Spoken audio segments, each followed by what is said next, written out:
wataenda kufa bure wale, watutafutie sisi lawama. Mimi nishasema sitaki tena dhambi za kufukuza makocha. Mimi nilishaziungama kwa rezima, nikala na Pasaka. Sasa hivi niko mwezi wa Bikira Maria, mwezi wa Rozari, na tubu Rozari hapa. Kwa hiyo nataka kumaliza msimu kwa amani, sitaki dhambi. Ushanielewa? Sijui hao ukiwaambia tuchezane mechi ya kirafiki maidia, wanaweza wakafa uwanjani, kwa sababu kama ambapo wamekuja leo kukamia, mababu zao, wajukuu, ng'ombe, mbuzi, sijui nini, kila kitu wamekuja nacho uwanjani.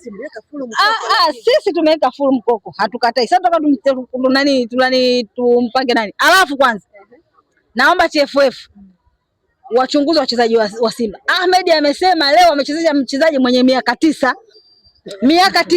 Bashir nani? Sijui. Sasa na ukiangalia kwenye kanuni kuna under 20, kuna under 17, under 20 na senior.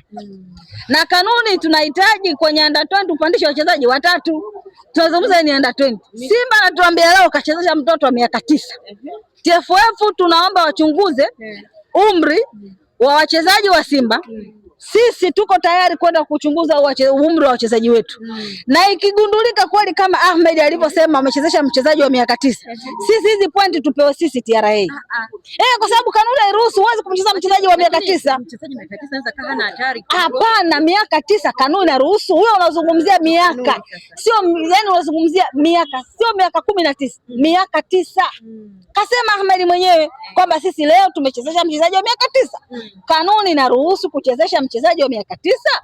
Kanuni inasema tunakuwa na under 17 na under 20. Na kwenye under 20 kanuni inasema uchukue wachezaji 3 wa under 20 uwapandishe kwenye senior. Kwa hiyo kama sisi tungefungwa na mchezaji wa under 20 tungekuwa tuna shida. Lakini mwenyewe kwanza mimi kwa sijui, yeye ndo kasema wamecheza mchezaji wa miaka 9. Kwa hiyo TFF tunaombeni sana sisi haya matokeo yabadilike, tupo sisi TRA. Hatuwezi wale kanuni kama hiyo kanuni ipo ya mchezaji wa miaka 9 naruhusiwa, basi Simba waendelee na ushindi wao kwenda hatua ya nusu finali. Lakini kama kanuni hairuhusu kuchezesha mchezaji wa miaka 9, basi hayo matokeo ya leo yabadilishwe, tupo sisi TRA tukashiriki nusu finali. Tuko tayari si kwenda, kwa sababu wamechezesha mchezaji wa miaka 9. Kanuni hairuhusu. Narudia. Kanuni zinataka kuna under 17 na under 20 na senior. Under 20 wachezaji 3 na wapandisha wanacheza senior. Sasa under 20 yeye katuletea mchezaji wa miaka 9. Hata under 15 hayupo 9, yani hata 10, 1, 2, 3, 4, 5, 6, 7, 8, 9, hizi 9. Sio 19, 9. Kisheria wamevunja sheria, watupa sisi ushindi huo. Lakini hiyo na wakikataa tunaenda kasi. Yani haishi mpaka wakikataa tunaenda kasi. Hii kesi mimi naivalia njuga asubuhi naenda kuandika barua.